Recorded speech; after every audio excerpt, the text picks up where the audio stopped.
Hello. Hi, Luke. Can you hear me?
Test, test, test.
Good morning, everyone, and welcome to the April CNPA Planning Committee meeting.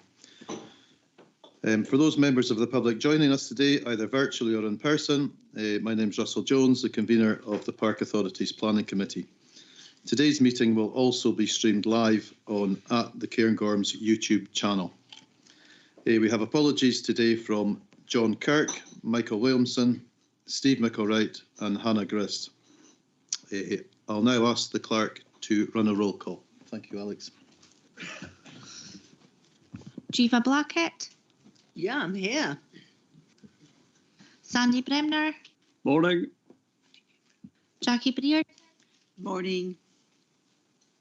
Pete Cosgrove, Morning. Kenny Deans, Good morning. Paul Gibb, Here. Russell Jones, Morning. Bill Lobin, I am indeed. Lauren McCallum, Morning. Eleanor McIntosh, Yeah. Ian McLaren, Fiona McLean, Morning. Duncan Miller, Morning. Anne Ross, Good morning. Derek Ross. Here.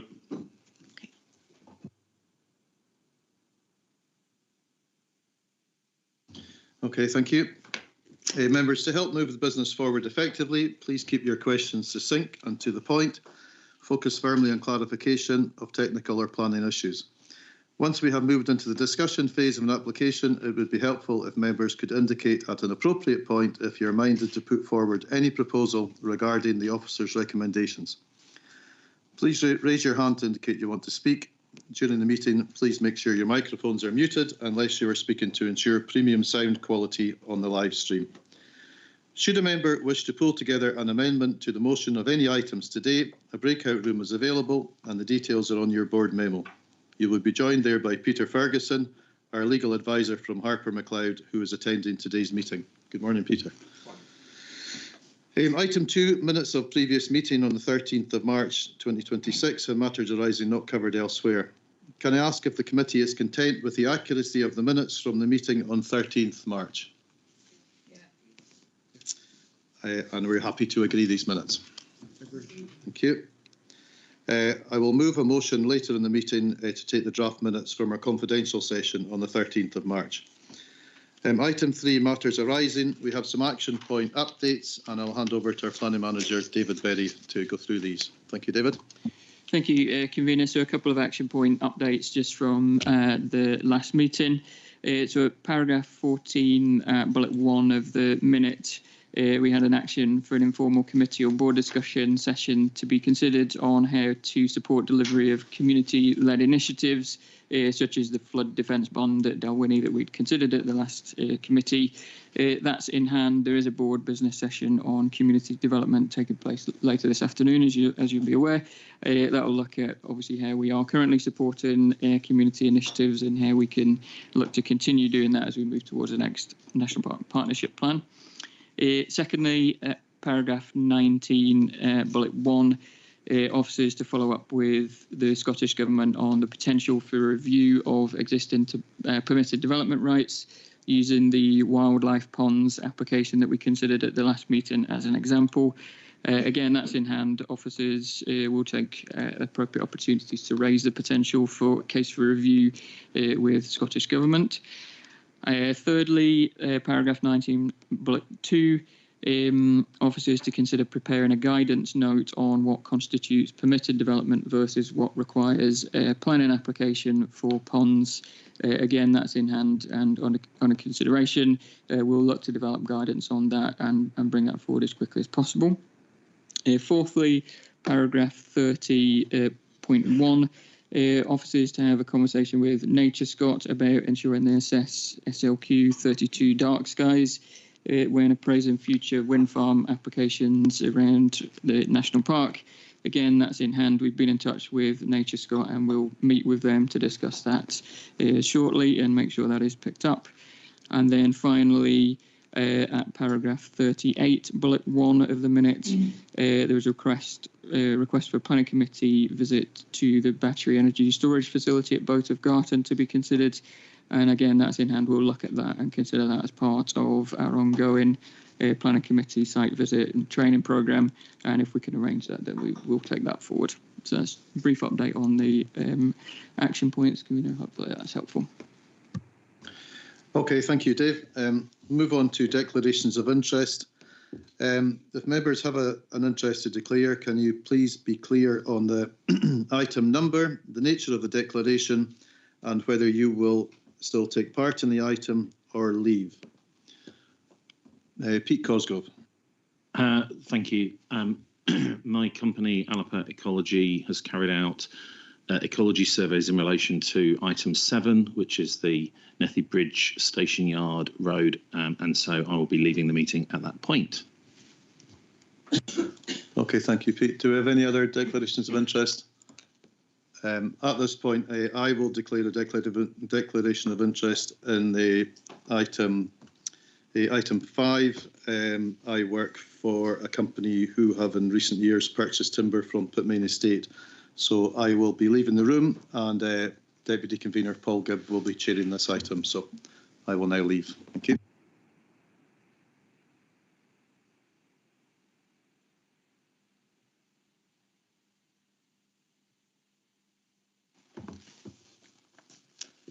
Okay, on to item 5, application for detailed planning permission 2025/0167/DET, construction of forestry extraction track upgrading at land 465 metres northwest of Golden Acre, Glen Road, Newton Moor. The paper will be introduced by Catherine Donaghy, Planning Officer. The recommendation is to approve, subject to conditions, and we have a request to speak from Mr. Christopher Farquhar, the agent. Over to you, Catherine. Thank you. Thank you. This application is for a new forestry track and upgrading of existing tracks to form the complete track layout. This slide shows the line of the track. It's running in from the west, from the unclassified road that goes up Glenbunker, and it runs from there all the way along the back of the village. Back of the sort of crofting land at the village and the ancient woodland there at the bottom below the red line, runs up there, runs right up and round to the top there, and then it joins onto a network of existing forestry tracks that run down past Ballachroan, down onto the trunk road to the east of Newton Moor. And it comes out there at an existing junction. Transport Scotland have been consulted on this one and have no objections to that. The idea of the track is that it will extract forest timber from further up Glenbunker, and it also connects the applicant owns the Pitmain and Glenbunker estate, so it will come through the forest, and the wood timber will be taken up and round out that way, avoiding the village. The timber lorries, the big timber lorries, extraction vehicles, will come via the access to the east of the existing access onto the trunk road, and they will come up the track and go back again. There's a turning at the end of the track. They will not come down or through the minor road network there. This application, as some members may remember, there was a previous application here for a forestry track which was proposed running further north of this, right across the hillside, and it was refused on the grounds of amenity, landscape impacts, so on. And that was refused, and following back in 2022, and following quite a bit of discussion and ongoing liaison with the applicants, this application has come forward. There was another part to the application at one point where they were going to remove another track and have another spur, but that's been following discussion. The impacts of that, as outlined in the report, were felt to be more adverse landscape-wise, and they've kept to this layout now, which was re-notified to everybody and re-advertised and representations considered. There has been a few representations to this application, contributions where it should attached and addressed throughout the report. This slide sort of shows the landscape there. The plant the trees at the western end of the site. That's a block that's going to be coming down, and then further over there's another block. There has no felling licence in place for this yet. The applicants are waiting to see if they'll get permission for this track before they develop their forest plan. You'll see there that's to the north of the village. There's moorland running alongside the track, sort of heathland, and it's also grazing land used by crofters. And the track's running along there through and round the top there. Ancient woodland to the immediate south of the track, which is not the track is not going through that. Right, apologies, I've gone too far forward.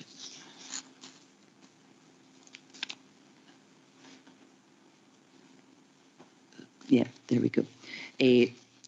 This shows maybe a bit more detail the track. There's two proposed existing borrow pits, which to the west of the site, the right-hand side of the slide, you'll see a little red blob, and then further up in the top right-hand corner, there's another blob. That's existing borrow pits.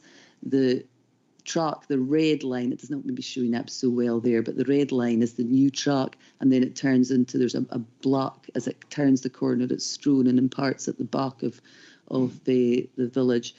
They're upgrading existing core paths, making them wider into this track, and then it's going back up to the top, the new bit there. There's areas of peatland which it's going through, and the proposal is our ecology advisor has assessed this. They've done a peat survey, and they would have to do peat restoration, compensatory restoration elsewhere in the estate, and we're suggesting a condition to that end.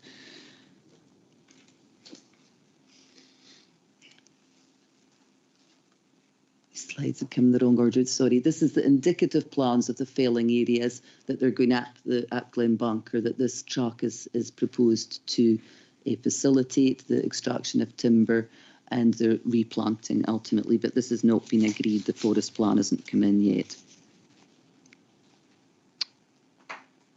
There's a series of core paths here that's illustrated on this slide, and the new track will will encompass some of these core paths, and they'll still be in use. Our access officers have assessed this, and the applicant we're suggesting a condition that they come forward with their proposals for making sure there's safe crossings on the paths and during construction. But then once it's constructed, there will be no obstructions to the public access. This is the proposed access point onto the minor road to the west of the site. Now, that access point is not going to be used by forest vehicles, by the heavy timber vehicles, and the Roads Department have asked for a redesign of the access to make sure that it's of a standard that's not suitable for these heavy lorries, because it doesn't need to be, but it will be able to be used by estate vehicles. The track its primary purpose is a forestry track, but it will be able to be used for management of the estate and recreational purposes of the estate, and linking the two estates, the Pitmain and the Glenbanker estates. So it's estate vehicles only will be able to use that. The track is standard. This is just an illustrative slide of it. The track layout is standard 3.4 metres wide forestry track. They are agreeable to putting in a vegetated strip in the middle of the track to try and reduce the landscape impacts, as advised by ourselves and our landscape advisors, and to seed the sides of the track, all with native seeds. And then the applicants have come forward with some passing places along the track. They weren't specifically asked for that, but they've come forward with them, having heard discussion at previous committees about a desire for passing places. The slide on the right-hand part of the slide shows the standard construction of the track. They're going to have some culverts, which the flood mismanagement team of Highland Council have asked to make sure that they're oversized to allow no water to get through readily. This slide shows, the top left-hand one shows how it will be running in from the road, the unclassified road to the west, running through the forestry. That forestry will ultimately be coming down, running through there, and then continuing on. The top right-hand slide shows it running, how it runs along the back of the forest, the ancient woodland and the crofting land there. and then another illustrative slide at the bottom there. This is the middle section, and this shows the track again running. The top left one shows the track as it running towards Stroon at Newtonmore, and there's sheep pens there, and the track was realigned further north in order to avoid those, and that's just basically showing it running along there, avoiding the sheep pens. This land is used actively for crofters and grazing, and the applicants have confirmed that the track will not be fenced, so there will be no obstruction to the sheep coming back down to the woodland at the back there. This shows the eastern end of the track. This is where it crosses the watercourse here. There's an existing small bridge, which you can see just below the red line there, and there's a ford as well. They will stay as they are, but the track, they need a better bridge for the type of vehicles that are being used, so they're running across the watercourse. This watercourse is part of the River Spey Special Area of Conservation, and as a result, we've carried out a habitat regulations appraisal to ensure that there's no adverse impacts on the integrity of that designated site. And that habitat regulation appraisal has been agreed with Nature Scot, and mitigation measures are suggested in it to ensure that there's pre-construction. They already have done surveys for otters, but a pre-construction survey to ensure there's no otters in the area, which is one of the qualifying interests. They've also that the timing avoids the salmon spawning season, and that there's an appropriate construction management method plan and pollution prevention plan to ensure that there's no pollution of the watercourse that could affect the other interests of lamprey and salmon. So we're satisfied, and our ecology advisor is satisfied with that subject to conditions, there will be no adverse impacts on the ecological environmental interests of the area. So as the track's running across there, then there's a core path running up there to the reservoir, which is, apologies, to the reservoir, which further up an existing Scottish water reservoir, and then the core path sort of becomes more indistinct. I'll see that on one of the photographs, and that will be upgraded to this as part of this track. This is an indicative plan of the bridge, the new bridge. It's going to be timber, but we've asked for more detailed plans of how it's reaches the ground on either side to make sure that the ground contours are suitably finished, and that's recommended by planning condition, and that it should be timber. Then the track continues to run up the hill along the core paths. There's another water course crossing there, a smaller one, and then this is there's an existing plantation that's partly felled, windblown, and it runs round the top of that to join into the Ballycroon tracks, existing tracks at the top. This is the slide on the left. On the left shows the existing core path as it runs up, which you see is a sort of normal kind of track, and then beyond the reservoir, it's just like a wee path there on the right. And it's the water cross, the existing ford that you go across when you're going up the track there. This is showing the existing tracks coming down Ballycroon, and that's the sort of standard forestry track that I guess this one ultimately will look like. And that's coming in, and then it goes on, these tracks continue off down to the Trunk Road. The principle of this track is one of the main policy for this is our policy 5 landscape, where there's a presumption against private roads and ways in open moorland unless it's demonstrated they're essential for land use management purposes and designed to minimise landscape and environmental impacts, conserve and enhance the landscape and the special landscape qualities of the park, or form part of a programme of works for tracks and private roads and ways to deliver a net benefit for the special landscape qualities. In this case, the application is designed for land management purposes, for forestry, and for also the wider estate purposes, and we consider that it has been designed to minimise the landscape and visual impacts. Our landscape advisor is in support of that, subject to conditions about the final details of how any regrading works and so on are done. and so in landscape terms we consider it's acceptable. And environmental impacts, our ecology advisor has considered it and given detailed comments and recommendations for conditions which are encompassed in our recommendation. In terms of transport and public access, the transport team of Highland Council are our key advisor on roads issues, and they were concerned about use of the unclassified Glenbanker Road by big timber lorries, and it is an agreed consultation route for timber extraction, but that means that they have to consult with the Roads Department to see if it's suitable. The Roads Department would have been looking for upgrades of that road if it had been used by forestry traffic, and they wanted more information on that. They would have looked for passing place enhancement and so on. But the applicant has confirmed that they will not be using that road. They will be coming along, as I described, to a turning area and going back with their big lorries and taking the timber out on their own estate ground, extracting it in smaller forwarders, sort of smaller vehicles onto the loading point for the big timber transport vehicles. So the Roads Department on that basis are happy with the application. They have put forward some conditions about the standard of the access onto the minor road and also for the estate vehicles, and also they've put forward some conditions about the construction vehicles in terms of timings and so on, and also how they'll actually construct the access onto the minor road, but they have no objections otherwise.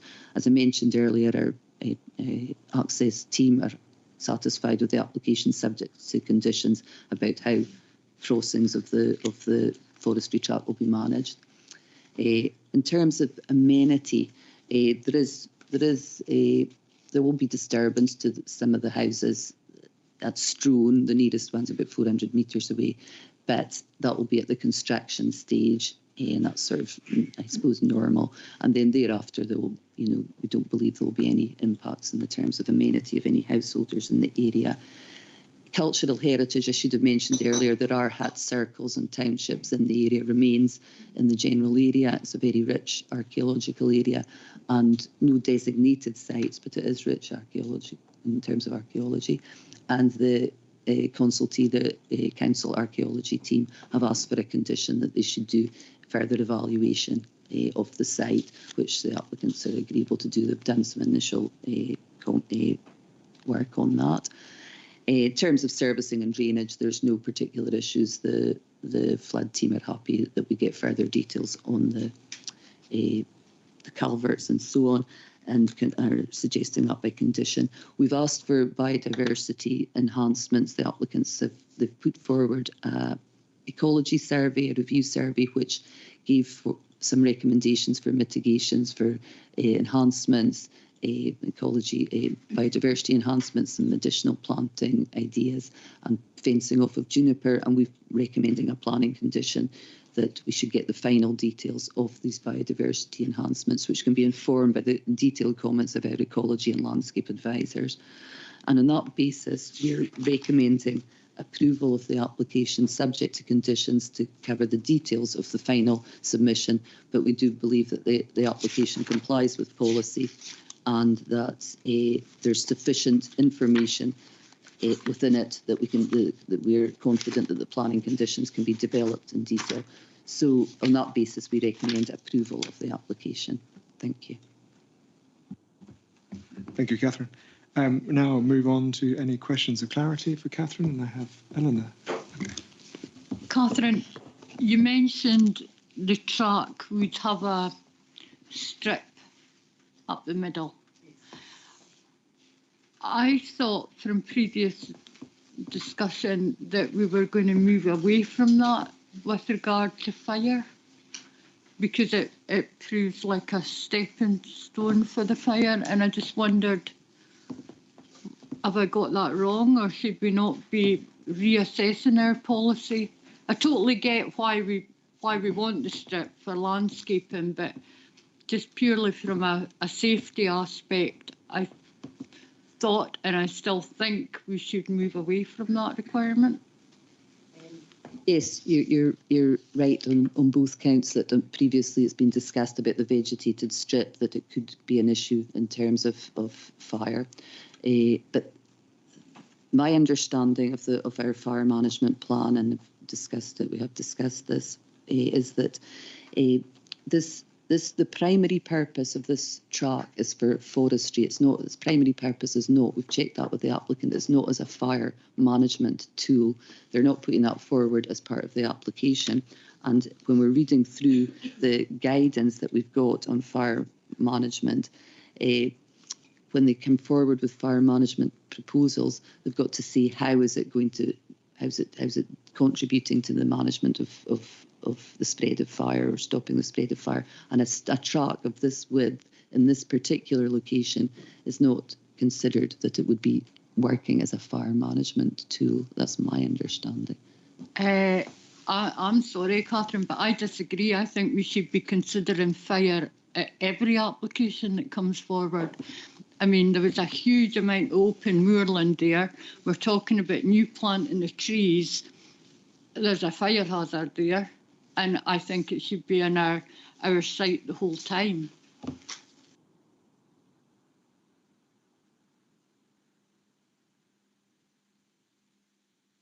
Thank you. Anne Ross. Thank you. You mentioned that there was a new bridge going in.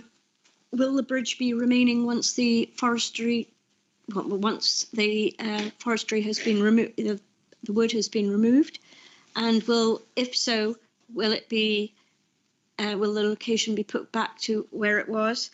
And you also mentioned it was near ancient woodland. How near ancient woodland is it, please? Thank you. The track would be remaining, as I understand it. The intention would be to leave the track after the forestry operations are complete. It's there and it's providing for management of the wider estate at the same time, and reinstating it would, I guess, cause more issues. The track, that's my clear understanding, the track would remain and that bridge would remain as well. There's another little smaller bridge that's nearby to it that's there at the moment for walkers, and I understand, but the applicant is here today and he could potentially clarify that bridge would remain and there would be no desire to remove it. I'll move back a few slides so that you can see.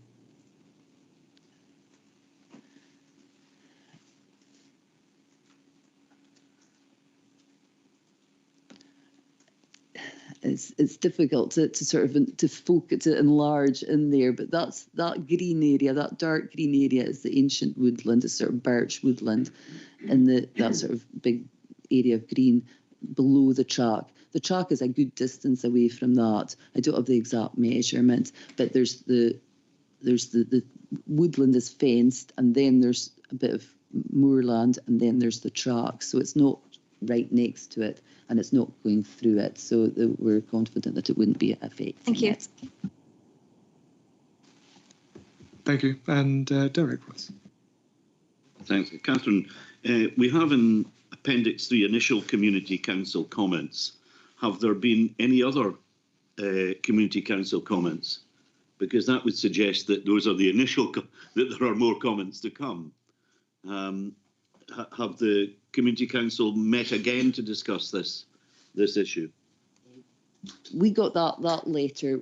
When the application first came in, we consulted the Community Council, and then we hadn't had a response, and we sent them a reminder, and that was the response that we got back, saying it sort of slipped under the radar, but they'd had various people speaking to them about it. And then following on from that, we wrote back to the Community Council, and at that point we had the slight change to the application, which we re-advertised, where they'd removed a short spar and were retaining another track. And we went back to the Community Council and said, look, we've got new plans, this is what the new plans say, and could we get your comments on them, bearing in mind that they'd indicated in that earlier response they would like to comment, so they weren't too late, they could put in their comments, but we have had no response to that, so that's the only comments we've got, I'm afraid. Could that be because, you know, it's come between meetings of the Community Council? Guess potentially, I'm not sure, but they could have come back and maybe told us that, I guess. Thank you. Thank you for the response. Thank you. And Pete Cosgrove. Thanks. Could you move it, the slides presentation just back to the first image, the Ordnance Survey map of the site, please? Thank you.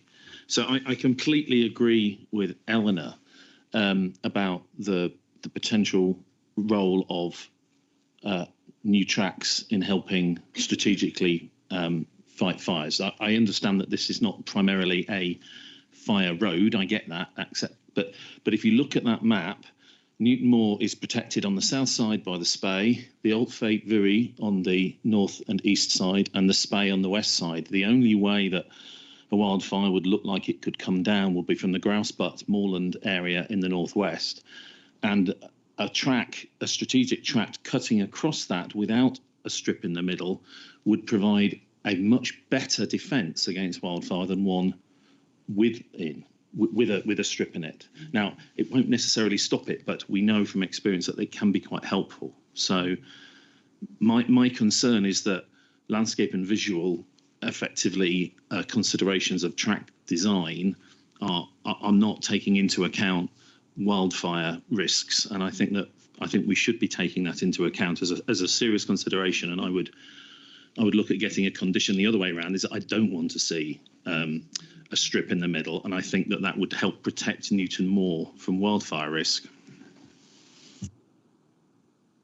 We have discussed this sort of internally about the guidance that Nature Scott have got for upland tracks as well, which is directing applicants to provide a vegetated strip in the middle.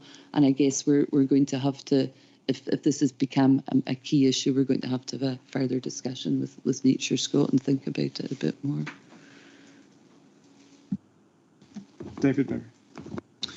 Thank you, Paul. I mean, just to clarify, I mean, as Catherine's mentioned, we had looked at that issue around fire management and raised a question with the applicant about whether the primary purposes of this was intended as a sort of fire management tool or not, and that's where we've got to the position that we have. But I mean, just for clarity, I think it's condition 6E as currently recommended that requires details of the central grass strip, and if members were minded otherwise, then that could simply be taken out so that wasn't a requirement. So that could be changed if necessary. That would address my concern. Okay, any further questions for Catherine? Yeah, sorry, Fiona, thank you. Yeah, Catherine, can you confirm that I take it the timber lorries are not coming along this track? Basically, the estate vehicles will be extracting the timber, taking the timber along the track in the estate vehicles, and then loading on the timber lorries at Balachrowan. Is that correct? No. The big timber lorries will be using that track, and the estate vehicles will the extraction vehicles, are called forwarders, will take it to the end of the track here, to the west end of the track, where the big timber lorries, the HGVs, will be coming. They will come in and they will come round from the east end of Newton Moor, below Balachrowan, and they'll drive up and they'll load up, because they will be able to take the timber in scale and take it along there. So the big timber lorries will be using that track, yes. And that's, yeah, they will. Any further questions? Okay, so we now have a presentation from Christopher Farquhar. You have 10 minutes to address the committee, and there may be some questions.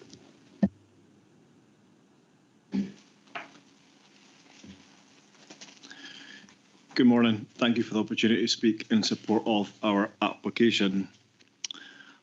A lot of what is in my presentation, Catherine has already covered, but I will cover off some additional points.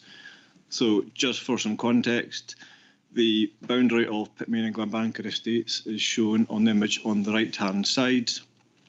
As discussed, the track is for forestry extraction, so there's new sections, upgrades, and also drainage and bridges and culverts. So, as explained, the key reason for this new track is due to the constraints of Glen Road for timber extraction vehicles. So, as Catherine said, there was an application back in 2022. It was refused 2023, April time. And we have used that refusal as a sort of backdrop of our renewed application. So as you saw this plan before, the red dots show proposed phase 1 for timber extraction, yellow phase 2, and the green striped areas are proposed woodland creation. So the plan is, there's a lot of windblown timber and also non-native species, so they are to be removed and replanted with more native species, which is designed to enhance the character of the landscape, improves biodiversity, contributes to the parks partnership plan, and it is in line with the parks forestry strategy. In terms of value, there's about 15,000 tonnes approx of timber to be extracted. This image here just shows the area where the proposed track would go through with the windblown section, the additional woodland areas to sort of the background, and then the area to the sort of top right-hand corner is the area of proposed new woodland creation. At the start of this process, we looked at various different routes and options because that was one of the responses from the previous application. So we engaged with an ecological farm and biocentre, and they undertook surveys of 4 different possible routes that we looked at to try and find the least disruptive route. As a result of that, we then ended up with option 5, which is shown at the bottom in red. And as part of this, this is a more detailed plan, you'll see the red section is the main track for forest extraction, and as part of that, we offered to remove the section in green as mitigation in terms of trying to comply with policy 5 of local development plan and policy 4 of MPF4, as that was part of the refusal documents. We also engaged initially with the CMPA just to try and gauge the level of support or any initial comments, and the feedback we received was positive. As a result of the consultation period, the feedback was that the preferred option was to retain that section of track, so we updated our plans to remove the mitigation and also the short link spur at the top of the track. In terms of the siting of the track, the Route 5 option was the least disruptive in terms of visual impact on the local landscape. It's sort of protected by the ancient woodland to the sort of south of the site. We also, back in November last year, had a peat survey undertaken. So of that, 192 locations were soils not classified as peat. There are 3 locations of deep peat and 12 shallow peat. However, the mitigation for this is to microslate the track to avoid those areas or floating sections of track. We also had an archaeology survey undertaken at the same time, end of last year, and as a result of their report and mitigation, we are proposing to install 2 archaeology display boards. So there'll be one to the sort of north area, to that sort of northern woodland area, and also one behind the ancient woodland on the sort of southern section of the track. This plan here, which was in Catherine's report, was just used to show the locations of the 2 borrow pits, one to the sort of northeast and one to the southwest, which will be used for the construction of the track. And also just to show that the track has been routed to avoid the ancient woodland in the sort of darker green colour. This plan here shows the proposed route of timber extraction. So the vehicles will travel up Ballacroe and Corrie Road to the sort of north corner. They'll travel down the track, east to west. They'll load up, they'll turn at the end, and then they'll head back the same direction that they've travelled towards Ballacroe and Corrie Road and down, bypassing Glen Road and Newton Moor. This was just to show that, as it's already been discussed, the proposed width of the track is 3.4 metres. It'll be a mix of cut tracks, surface tracks and floating tracks depending on the ground conditions. The track has been designed to sort of try and follow the contours of the ground where possible to minimise cutting and filling into the ground. There'll also be culverts installed throughout where necessary, and the track will be designed to prevent water from floating and pooling on the track. These aerial images have already been previous than Catherine's, but they were just to show the proposed route of the track along the southern section and then further up to the north. So you'll see in that plan there's two proposed bridges, one sort of in the central and then one sort of halfway between there and the reservoir. Again, that just shows the reservoir on the right-hand side of the track, which is the existing to be upgraded, and then the track continues up towards the northern, through and round the northern woodland. And this photo just shows the existing Ballacrone Quarry access junction, which the vehicles will come out and head down towards Newtonmore. In terms of biodiversity enhancements, Pitmain and Glenbanker have already undertaken areas of peatland restoration. So you'll see the plan on the right-hand side there. That shows the green colour is peatland restoration that's been completed, which is 627 hectares. The purple is the next phase of peatland restoration, which is 441 hectares. And the pink is further phase, which is 782. So that totals 1,850 hectares of peatland restoration on the estate. Other biodiversity enhancements include new woodland planting, which will be the creation of new woodland adjacent to where the existing woodland areas to be felled and replanted.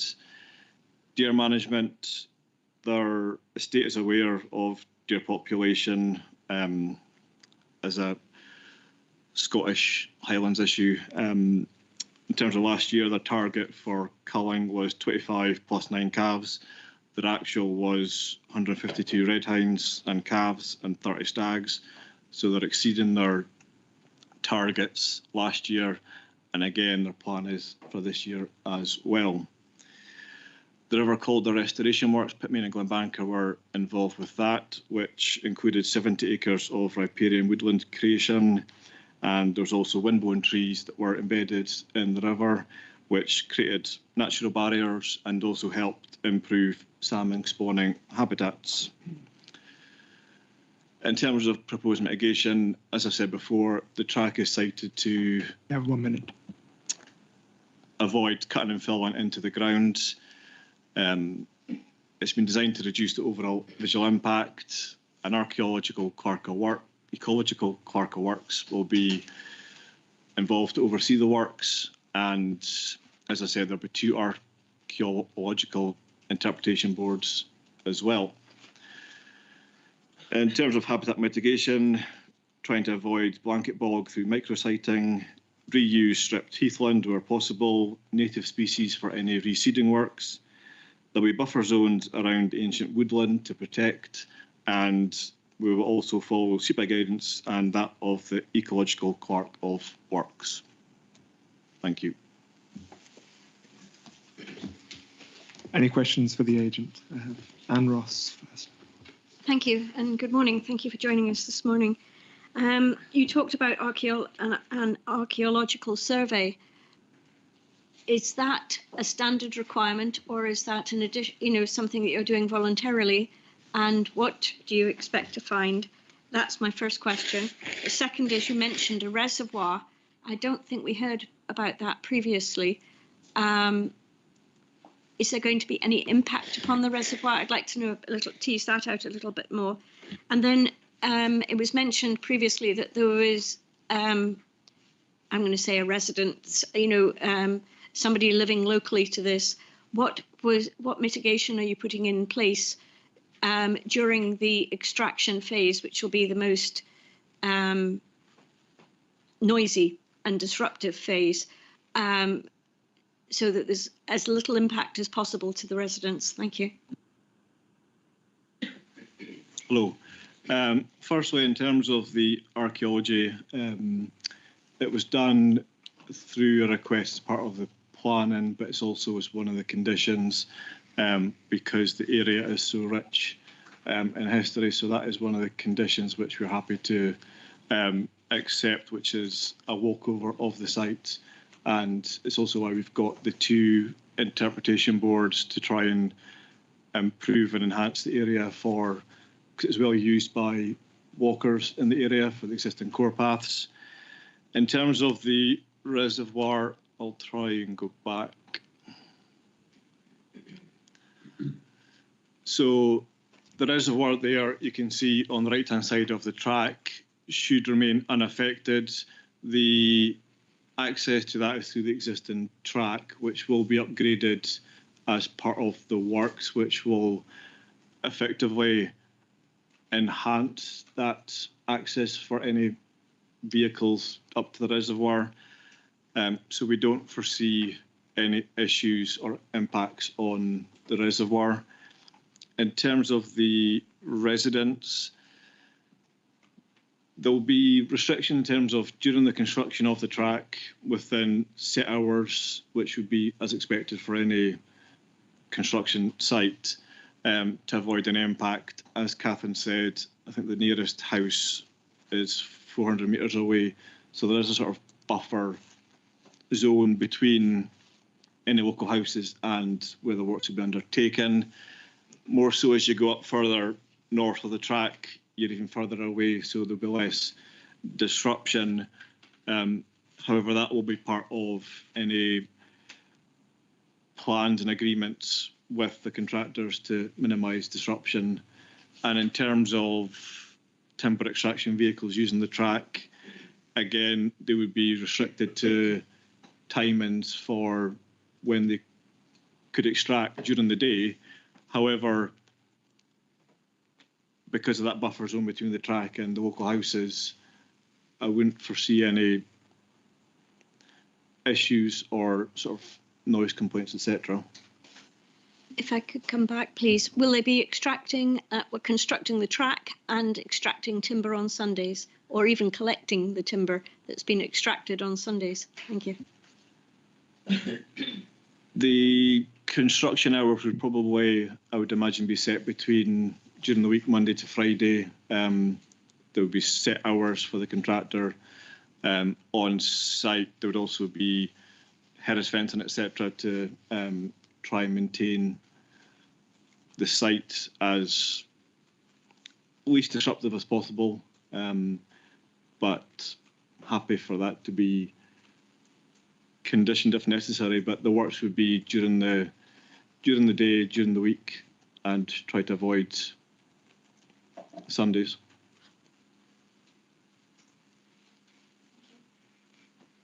Thank you. Jackie Brayton. Thank you. Thanks for the extra information. It's useful. Just for clarity, the image that you showed with the path going directly through an area of woodland, we've got it on Appendix 1A here. Is that woodland that you'll be extracting? This one here. Uh-huh. So that's the proposed area of extraction. So you'll see there's windblown within that, and also non-native species. Sorry, windblown and non-native species. So that area will be felled and replanted.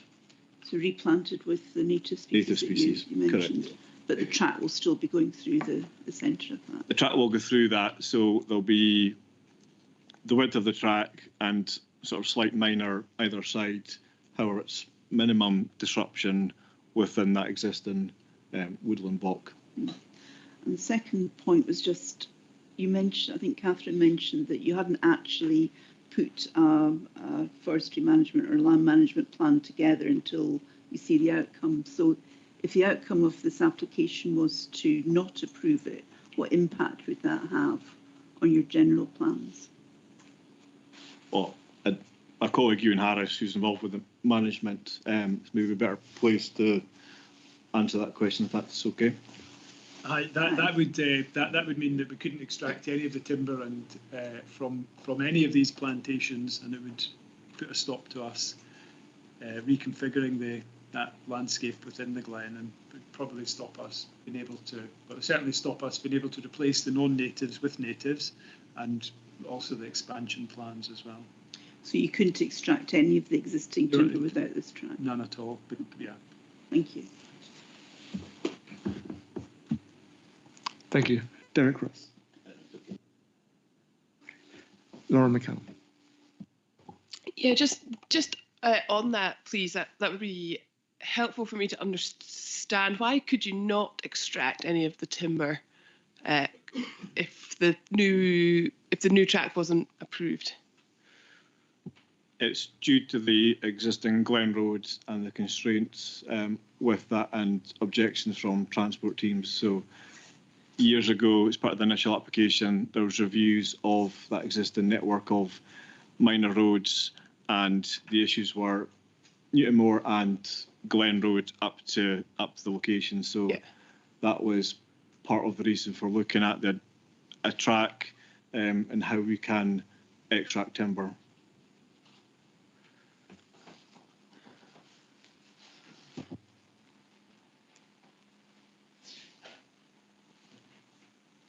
I'll come back to the discussion. Fiona McLean.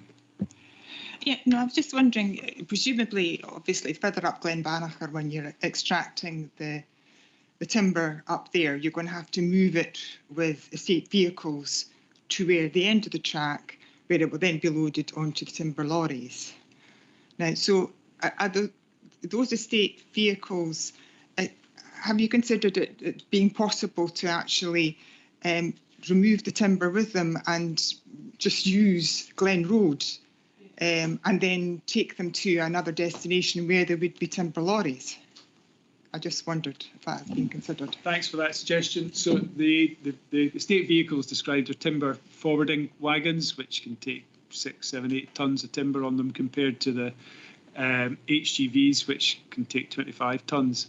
They move at a speed of about 5 or 6 miles an hour max. So the ability to use those to extract over this 4 kilometre plus route would be prohibitive if we were to use them to extract them down to the road that we've shown here, if we followed that route.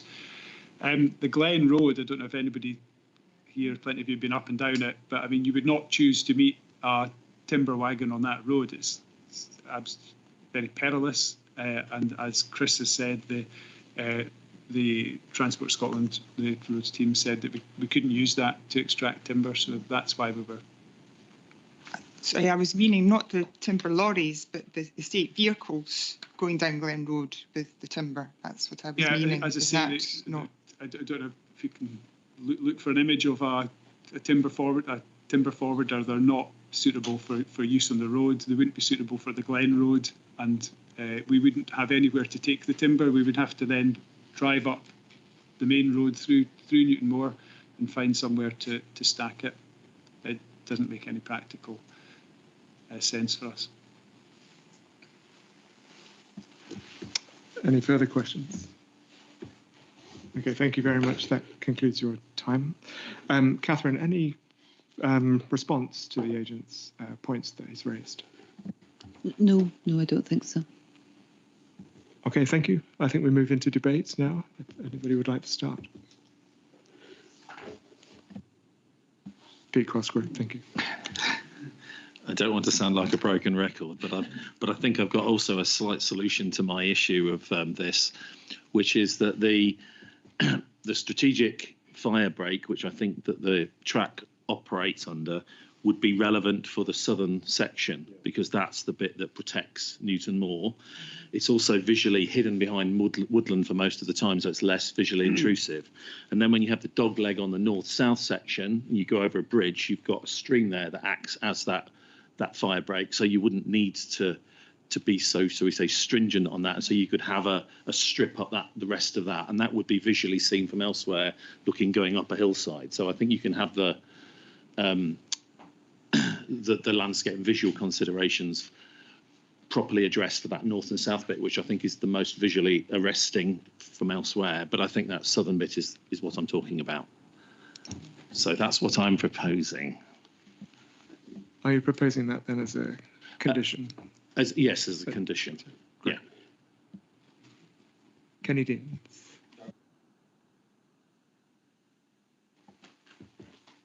Any further contribution to the debate? Fiona McLean. Yeah, I just feel very uncomfortable with this, that we're having this very lengthy track being constructed to extract not a huge amount of timber. I appreciate it. You know, there is timber to be extracted, but it just seems, you know, and then to have these great big lorries, forestry lorries, trundling along it. I feel very uncomfortable with it, but I can't see any other resolution to it, given Glen Road is so problematic. I just wish there was another way of doing it, but yeah, it's just doesn't seem right. That's all. Laura McCallum. Yeah, I've got to say I'm in a kind of similar mind to Fiona. I mean, it is not a huge amount of timber, but also my gut feeling is we're just trying to put a square peg through a round hole. I don't think before committee I've seen as many conditions on an application quite like this one.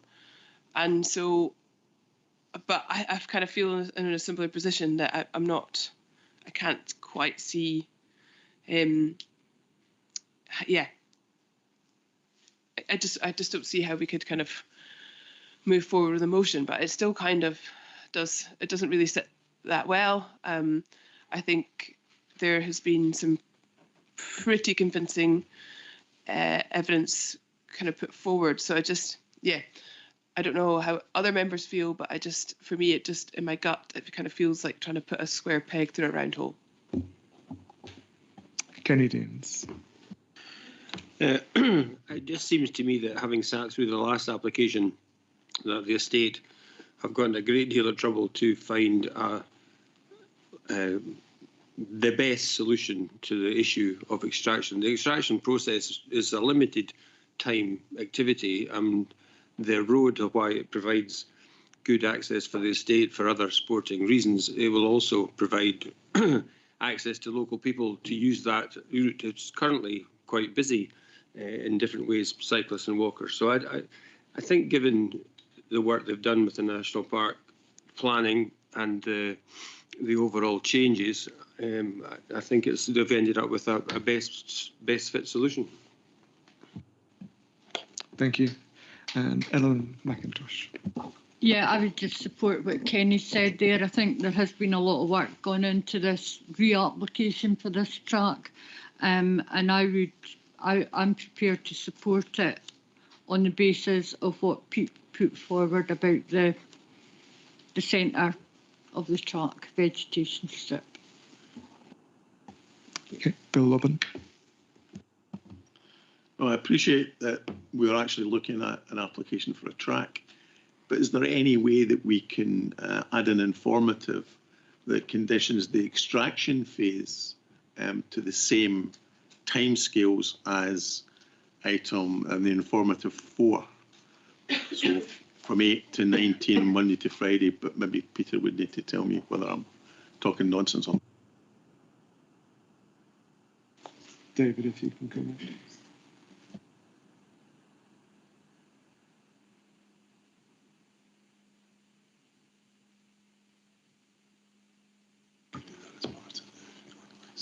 Yeah, so Peter may want to come in on that, but I think in terms of any sort of felling, that would require a felling licence from Scottish Forestry in addition to obviously this planning application for the track, and that would more likely be controlled through that process. Obviously, you spotted that we've got the informative 4, which relates to the construction process for this track, and I think that's probably as far as we can go with the track itself.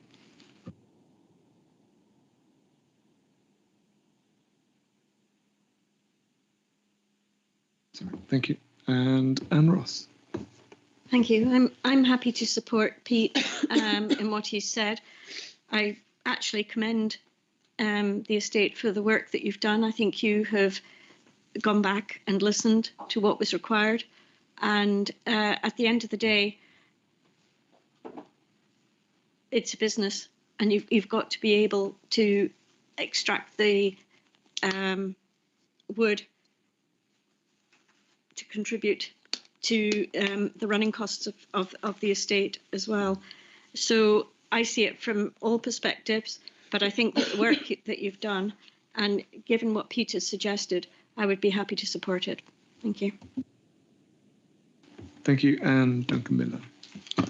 Yeah, I'll be supporting this application, and with what Pete's saying as well. And just, I know it's not about fire as well, but I guess an improved track to access the reservoir as well is another, pro to be considering as well if there was to be any wildfires. Thank you. And Derek Ross. Thanks, Chair. My concerns are about the peat extraction that we're going to be losing an awful lot of peat in the process of building this track, and it's deep peat, and I mean no amount of mitigation is going to take that back. So on one hand we're spending a lot of money on peatland restoration, but on the other hand we're taking peat out of a very, very fragile environment.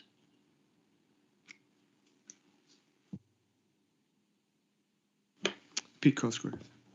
The use of floating roads should reduce the amount of peat taken out. It won't, and you can't float it everywhere, but that is a big contribution and a mitigation with reducing the impact of roads on peatland sites.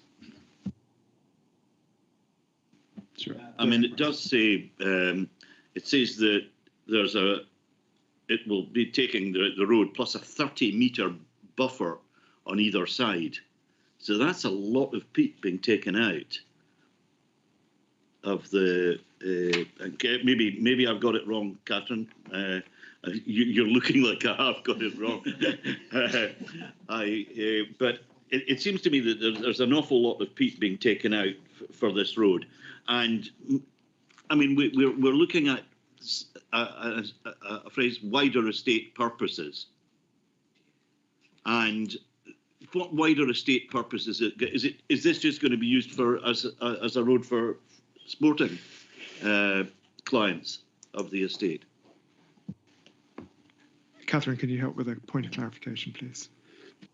The peat, there, as I understand it, but our ecology advisor Scott is with us today, and he can expand on this as well. But as I understand it, they did a peat survey along the route of the track. But when you're digging in an area and the applicant has explained they're going to try and microsite to avoid any areas of deep peat, but as you're working in that area, we have to consider they're not going to damage 30 metres on either side, but that we have to consider that buffer zone, and as a result, we are looking for an equivalent of that and beyond for restoration to make sure that we get adequate mitigation for any damage to the peat, and that mitigation can't include the areas that the applicant has already done and been any funding that they may have had for peat restoration on the estate. It's got to be new peat restoration, but I don't know if Scott wants to add to that. He might explain it better than I.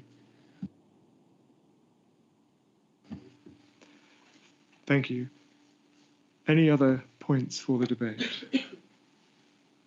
Okay.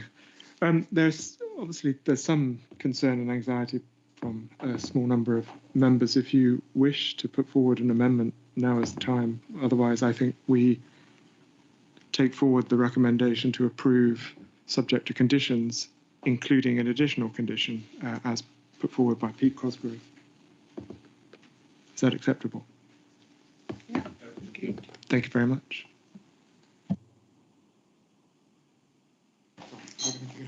No, thanks, Ian. Maybe a very, very minor point of clarification. I think rather than an additional condition, we could tweak the wording of the current condition just to specify that the seeding of that central strip is that section running north to south only, rather than an additional condition, if that is satisfactory. Yeah, that satisfies what I'm saying. Thank you. Yeah, thank you. Thank you very much. And can we call back? Yeah, I'll bring this Russell. back. Thank you.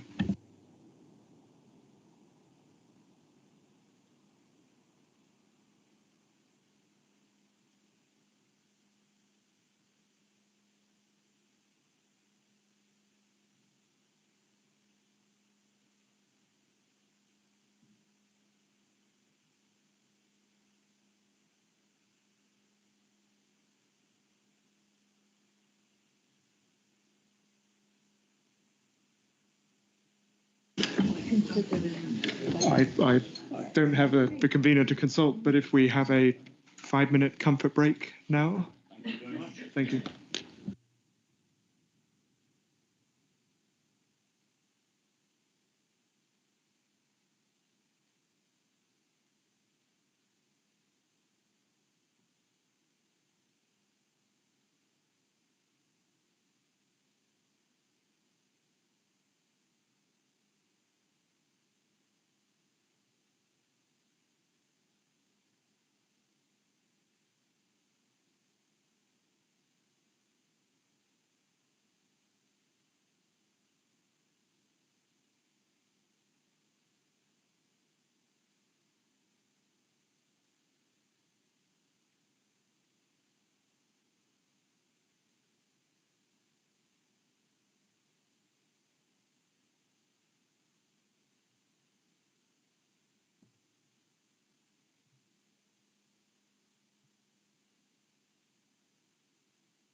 Okay, thank you, members. Thank you, Paul. We'll move on to item 6, which is an application for detailed planning permission for installation of a hydroelectric scheme and associated works at land 650 metres southwest of Dalmunsey Castle Hotel, Spittal of Glen Shee, Blairgowrie. And this will be introduced by Catherine Donachie. Thank you, Catherine. Thank you. Oh, and approve subject, the recommendations to approve. Apologies. Thank you. Yeah, this application is for a hydroelectric scheme. It's intended to provide 30 kilowatts of energy for the hotel that sits there at the end of the drive there. That the Castle Hotel is part of the same estate, so this energy will be used in the hotel and any to reduce their footprint and requirements, their energy requirements, and also any surplus sold to the grid. So that's the core purpose behind it.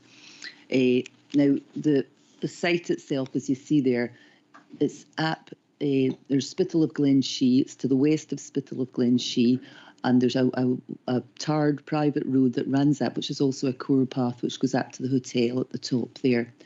And the hotel's just at the end of the topmost red line there.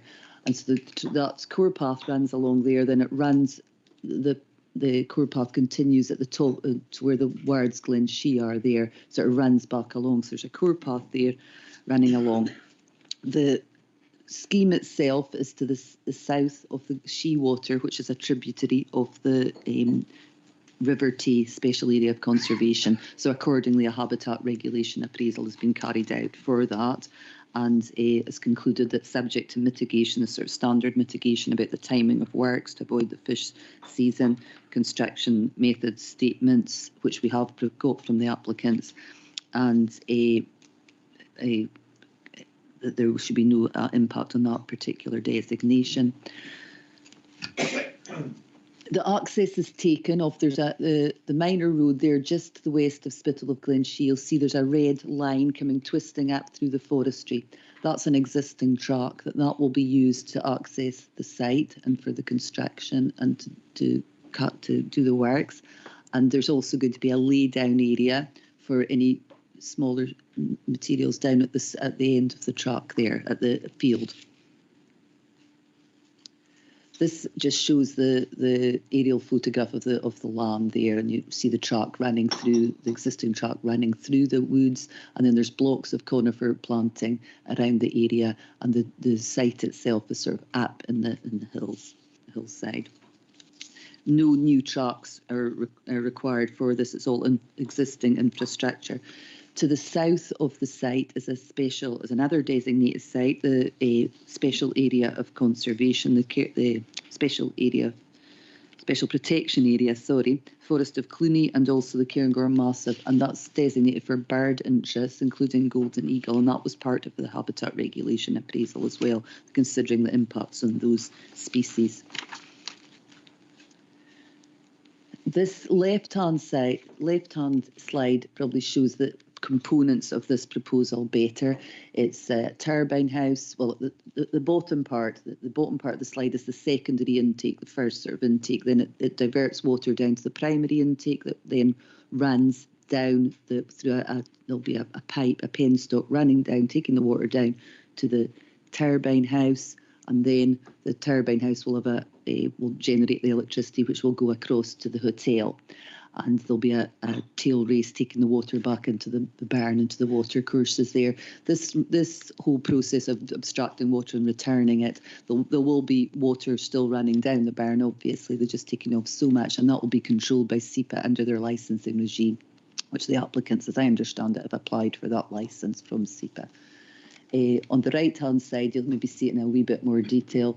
We've got the intakes, the transfer pipe from the secondary intake at the bottom left-hand corner going to the primary intake. That hatched bit is sort of a wee bit confusing. That's just showing the sort of surrounding, the area around it where the penstock will be. It doesn't show it as clearly as the slide on the left. And then running down, and then at the bottom you've got the turbine house, and then you've got the cable route running across what is actually a little golf course, running a already sort of manicured ground. That'll be DAG and ran across there, crosses the burn via posts on either side, and like a wire, the cable will go across the burn rather than digging about in the burn. So there'll be no disruption to that burn.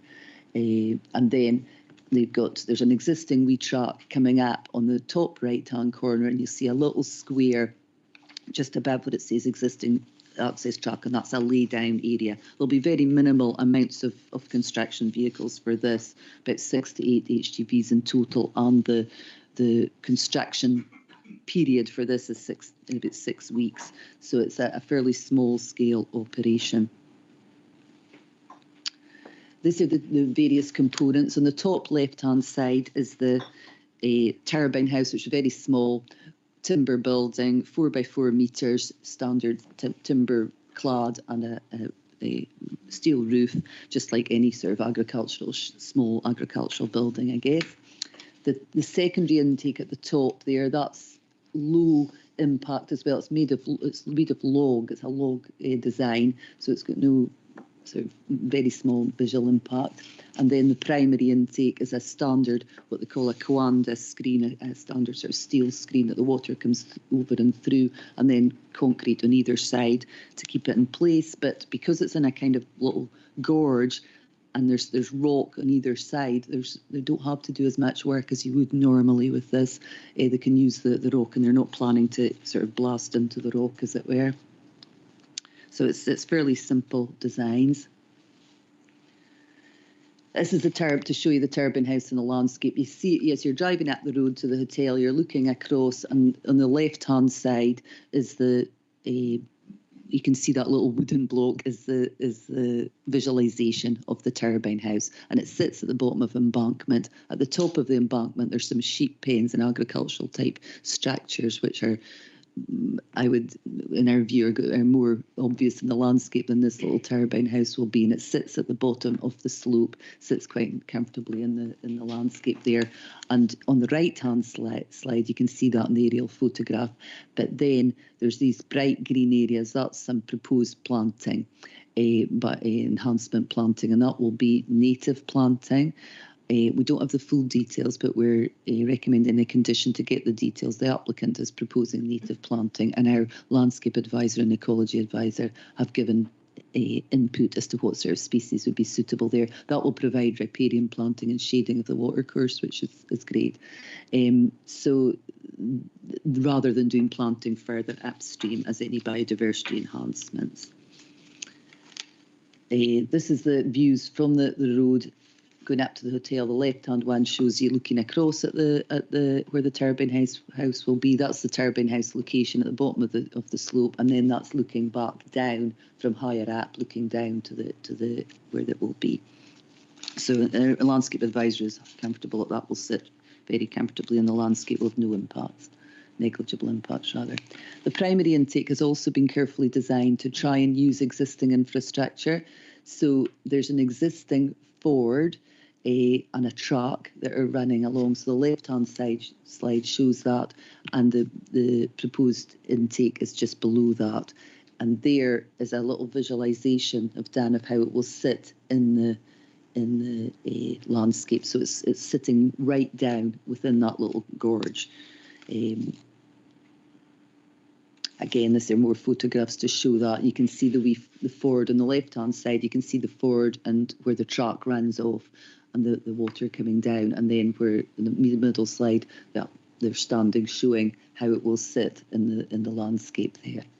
And then that's looking back down from above, looking back down. And there's on the right-hand slide, you can see a red peg, and that's where it will be going as well. Again, carefully considered within the landscape. This is the secondary intake, which is further upstream of a little burn that joins, a little watercourse that joins onto the bigger one. And again, that's where the log structure, the right-hand slide, that's where the log intake will be. Again, well sited in the landscape. The cable route will run across, that I mentioned earlier, over a golf course, existing golf course, already disturbed ground, and then it will cross the river here to go up to the hotel. The existing track network here That's just showing the existing tracks. So the left-hand slide, you can see this tracks going back towards the forestry, and then this is the ford that's already an existing crossing. This path is used, this track is used for recreational use. It's not a core path, but it is used for recreational use.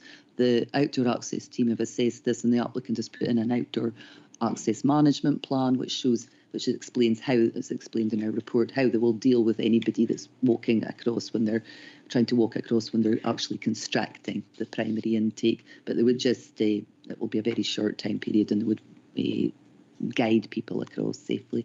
And then in the core path, they'll have warning signs letting people know there'll be construction vehicles around using the track. Should have mentioned that the lower, it's mentioned in our report, but the lower part of the river is the area that's used by salmon and fish. The upper part, because there's various barriers, as it were, and the type of the water course itself and the topography, it's not, the fish habitat survey has been done, and it's not conducive for fish spawning up there. But there will be restrictions that they can't work in the fish spawning season anyway. So the principle of this development certainly aligns with our policies on renewable energy and rural development. It aligns completely with that and the national planning frameworks, providing supporting employment. It's providing employment during the construction, and that will be of a local benefit. The landscape and visual impacts are minimal, and has been carefully designed to try and avoid any, to choose locations that have a minimal impact. In terms of environmental issues, we've done the habitat regulation appraisal. We've got various conditions about avoiding the bird breeding season and avoiding the salmon spawning season. But if you were to do both, you'd only have like a month to do the work. So there's a condition about pre-construction surveys for birds. If they're wanting to do it a bit earlier, they absolutely have to avoid the salmon spawning season. So that's all the conditions have been shared with the applicant. In terms of transport and outdoor access has been addressed satisfactorily, and the Roads Department, the technical consultee, are happy with this. It's such a low scale and low impact of development that they don't feel there's any impact on the road network. The water environment, well, as I mentioned earlier, SEPA will be controlling the abstraction, but in terms of the water environment, our recommended conditions, and the applicant has put in a construction method statement and a pollution prevention plan, which are pretty detailed and are considered to be satisfactory about how they will do this work without damage to or pollution, and so that can be covered by conditions. In terms of amenity, there are no houses nearby. The nearest property is the hotel itself, and it will be minimal. It will just be during the construction phase that there would be any disturbance at all. Once it's up and running, the generator house itself would have a low noise emission. I should have mentioned, in terms of cultural heritage, this is another area that has got archaeological interest. The archaeology team, the council archaeology team, have asked for a condition that they do an archaeological evaluation. They have provided some information in archaeology. There's no designated sites, but it's the sites are of interest. There could be interest, and what they've done so far is avoid any impact on those sites that were known. So on that basis, we believe this development has been carefully designed, making good use of existing infrastructure and local topography to minimise the environmental and landscape impacts. It's small in scale, will deliver local benefits in terms of providing energy to the existing hotel and sale of energy to the grid. Invested in the estate, can be satisfactorily accessed, and any impacts on public access routes mitigated, and then similarly any impacts on wildlife can be mitigated. So we're happy to recommend approval of this application subject to the conditions outlined in our report. Thank you. Okay, Catherine, thank you very much for that. We'll move to questions for Catherine members, and first is Jeeva Blackett. Yeah, thank you. I've done a lot of stalking in that area, and the deer are easily disturbed, and estates are under a lot of pressure to get the numbers at the moment. When is this work going to take place? Because I just wonder how the neighbouring estates are going to be impacted, and there's basically two. And, you know, obviously that has an economic impact on them if in the stag season, not so much in the hinds, but in the stags. So I just wonder what the plans are, really, because the deer will move very quickly if they're disturbed.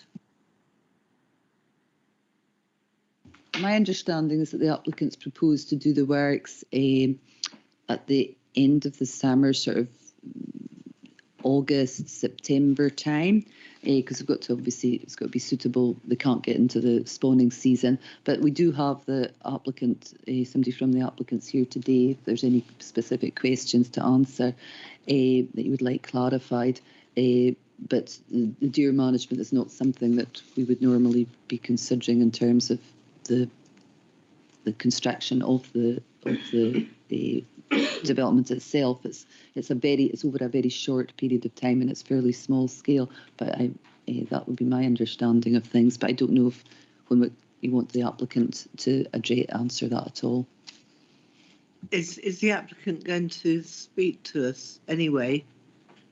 No. Well, then, if I could just ask what discussions there have been with neighbouring estates. Chiva, could I just ask if I will come back to you. Dan Newcombe is here from the applicant. He's not given a presentation, but he is going to answer questions. And if we could stick to questions for Catherine just now, and then I'll ask you back in when Dan is answering questions. Okay, thank you. So continuing with questions for Catherine, Pete Cosgrove. Thank you. It's just a quick question. Given that the lower catchment where the she water goes into contains freshwater pearl mussels, the she water itself doesn't. I was a little bit surprised not to see consideration of freshwater pearl mussel issues, given they hitch a ride on salmon. And so rather than kind of cause any difficulties, I would just suggest it's entirely plausible that this is unsuitable habitat, but just one of the conditions where it talks about protected species surveys and it says predominantly otter, if you could add in freshwater pearl mussels, then that would cover that off, and then any concerns about that would be addressed. I think I might have to ask our ecology advisor to come in on that as well. My understanding is with the freshwater pearl mussels, they're not one of the designated interests of the special area of conservation, but aside from that, so we didn't, and along with Nature Scott, we didn't ask for any survey for freshwater pearl mussels, but the mitigation that's in place in the applicant's construction method statement and their pollution prevention plan, that will ensure that there is no a sort of pollution or damage to these species, to the fish, or any, if there were freshwater pearl mussels in the vicinity. I don't know that the pre-construction survey, yes, it is focusing on otter, but whether it would be reasonable to add freshwater pearl mussels to it or not. Is it okay for Scott to come in on that, Chair? Yeah, actually, Dan, could I ask you?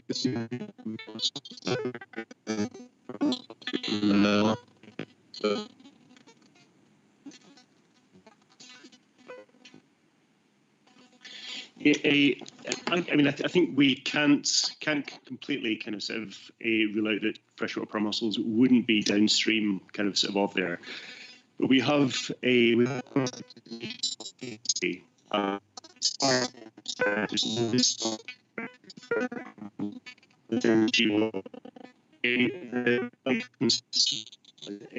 like Catherine says, the mitigation that we've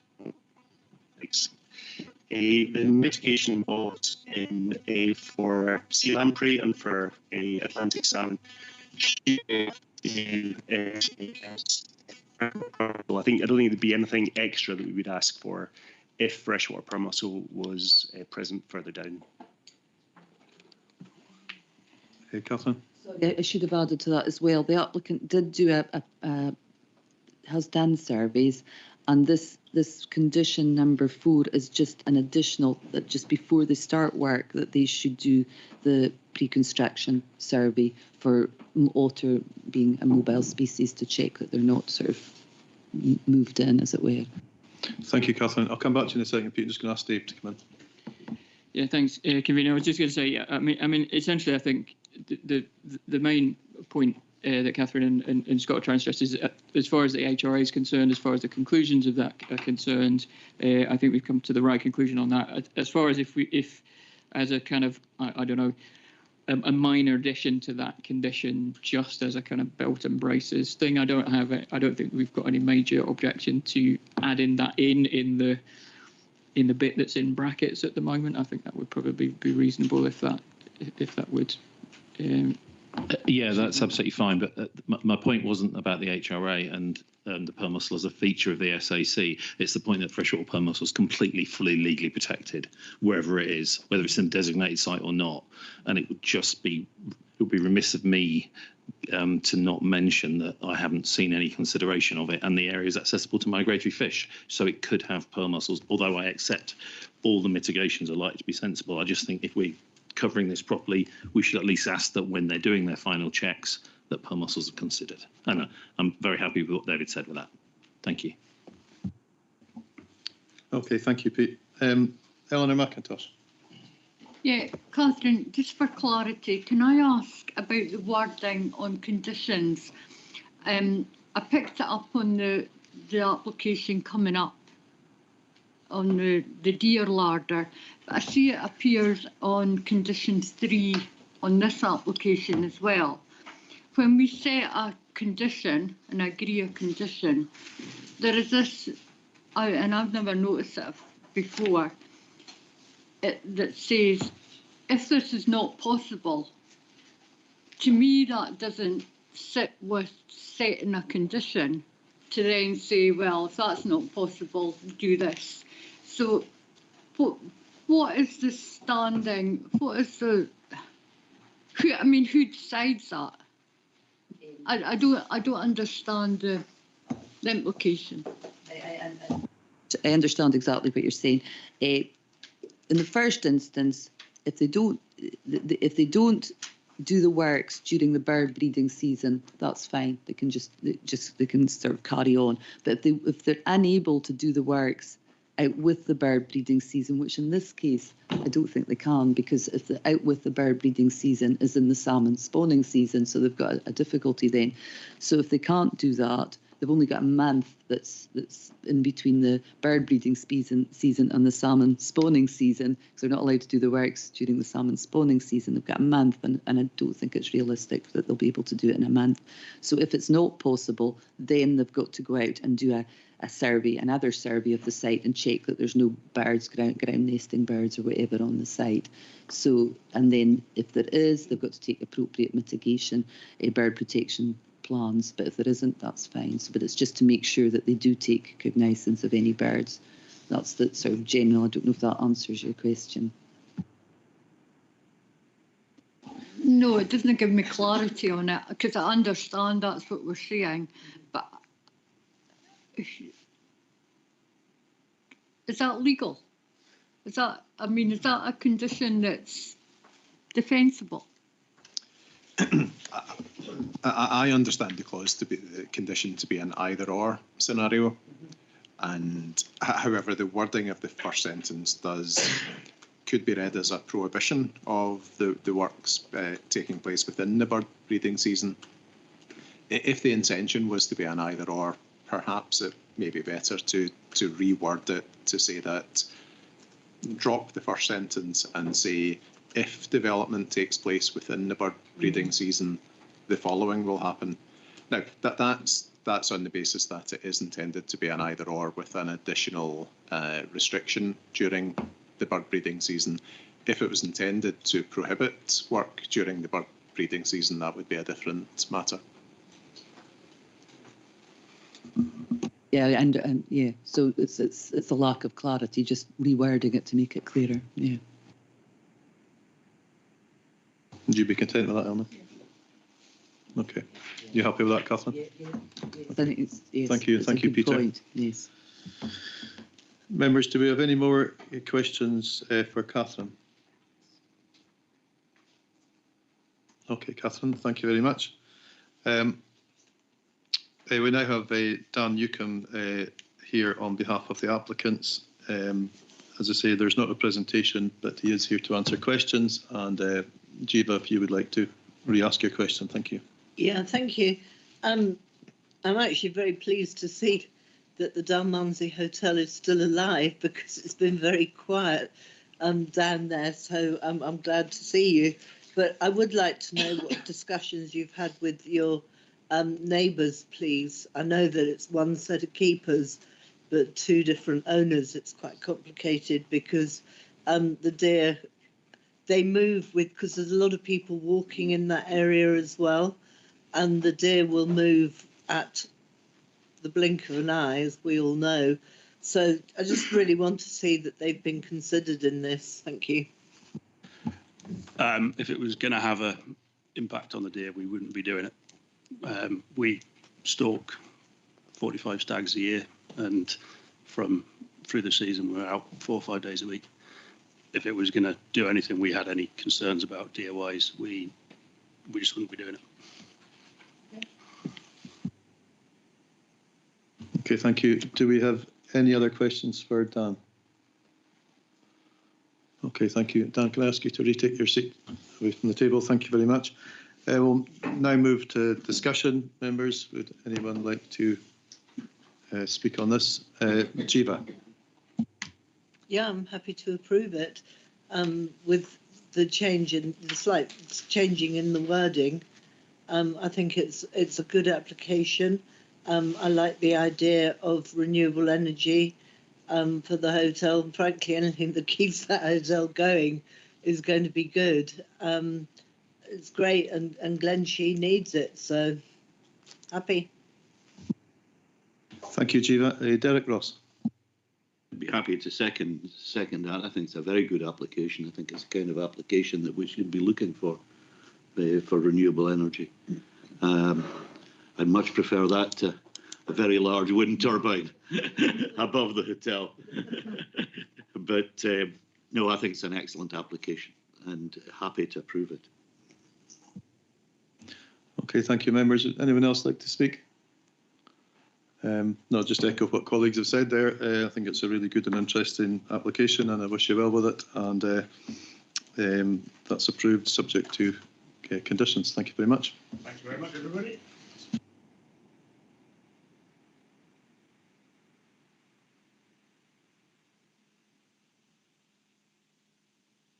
Hey, thank you, members. Moving on to item 7. Pete Cosgrove is leaving the room. He's declared an interest in this application. This is application for detailed planning permission for change of house type at plot 17 at Nethy Bridge Station Yard, Station Road, Nethy Bridge. This will be introduced by Emma Bryce, and the recommendation is to approve subject to conditions. Thank you, Emma. Thank you. Yes, so the application relates to a brownfield site which lies on the west of Nethy Bridge. It covers an area of approximately 0.8 hectares and was formerly a railway station with its associated yard.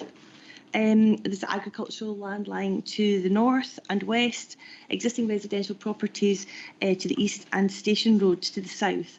The River Nethy runs parallel to the road on the opposite side. Speyside Way runs along the eastern boundary of the site. So to provide a little bit of background briefly on this, following referral to Scottish ministers because of an outstanding objection from SEPA, planning permission was granted for 21 houses in the site in November of 2024.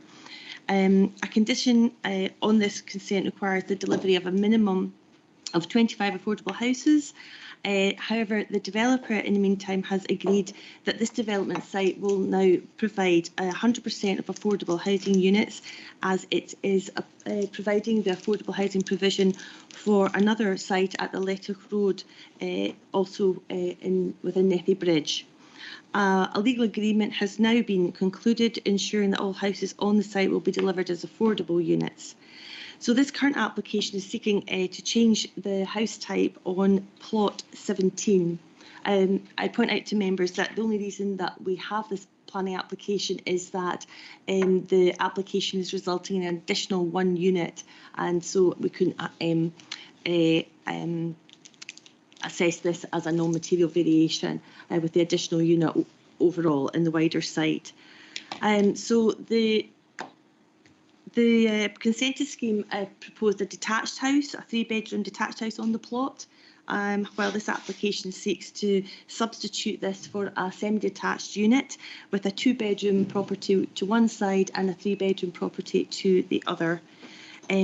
The semi-detached block will cover the same footprint as the detached house it's replacing, and there are no changes to any of the site levels or the overall hard standing of the area that's already been approved. So in terms of material considerations, the proposal is considered to be acceptable and is in accordance with all relevant planning policies. I would point out that notwithstanding the minor nature of this application, given SEPA's position relating to the original planning application, it was considered prudent to consult SEPA with them on this proposal. Their response confirmed that the application was below their threshold for specific guidance, and they referred to their standing advice. So as such, we've concluded that the proposal will not introduce any further risk on the wider site, and it's recommended that committee grant the application subject to the stated conditions. Thank you. Okay, thank you, Emma. Members, do we have any questions for Emma? Okay, thank you. We have a Ron Lane here today, the applicant. Ron, would you like to come and take a seat at this end, please?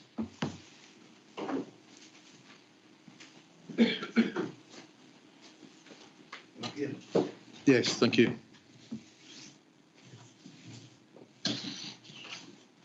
Thank you, Ron. When you're ready, if you'd like to make your presentation, thank you.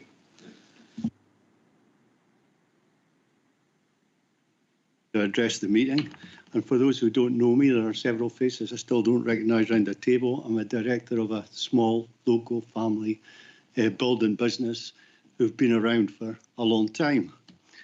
Now, we're here to discuss the change to plot 17 at Nethybridge Station development. Some might ask the reasons for this. The reasons for the change to plot 17 and a non-material planning variation recently approved to plots 15 and 16 as a result of discussions between ourselves and the housing provider, Alban Housing Society. Alban Housing Society concluded the local housing demand would be better served by two smaller houses, smaller units, 2-bedroom, 3-bedroom units, as opposed to the larger detached 6-person units which we've got at the northern end of the site. This way, is it?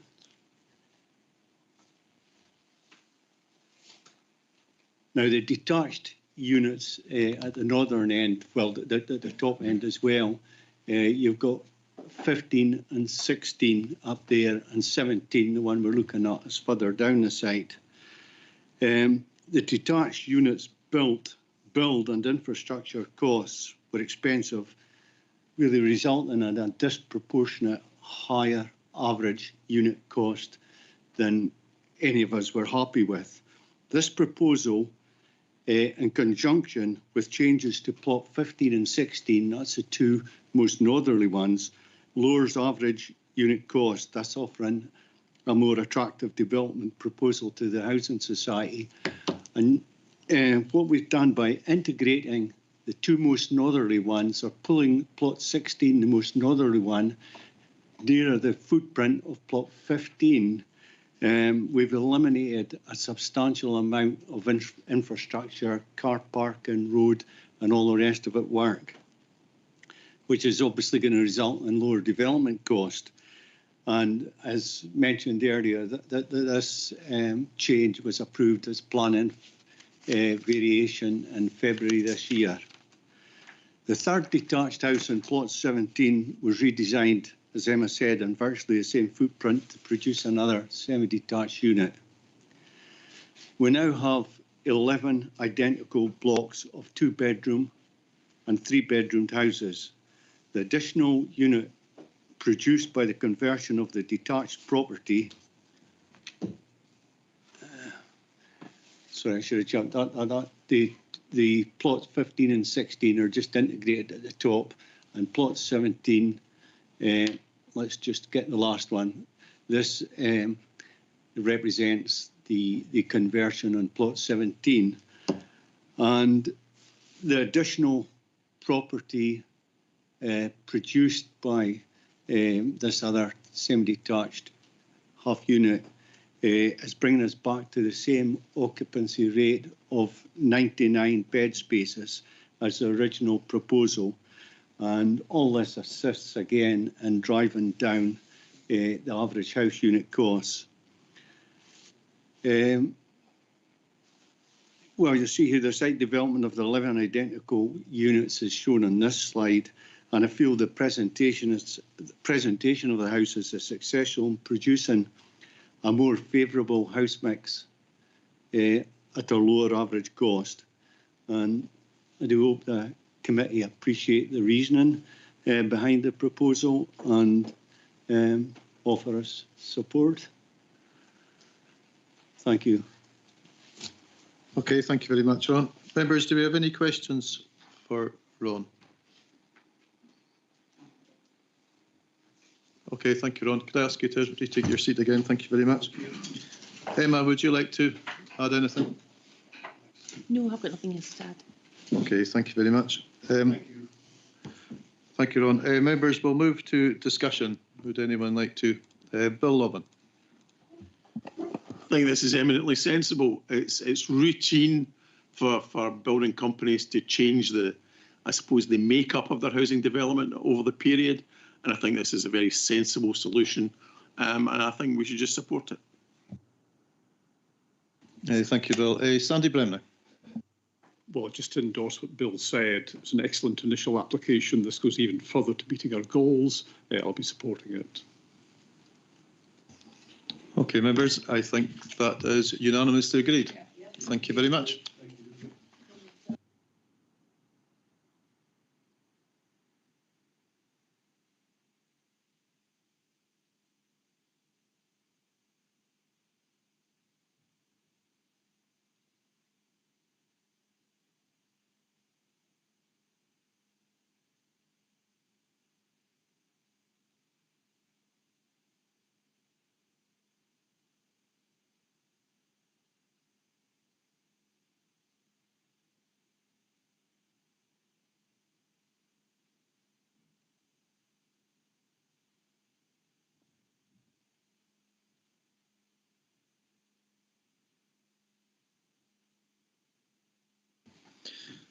Okay, thank you, members.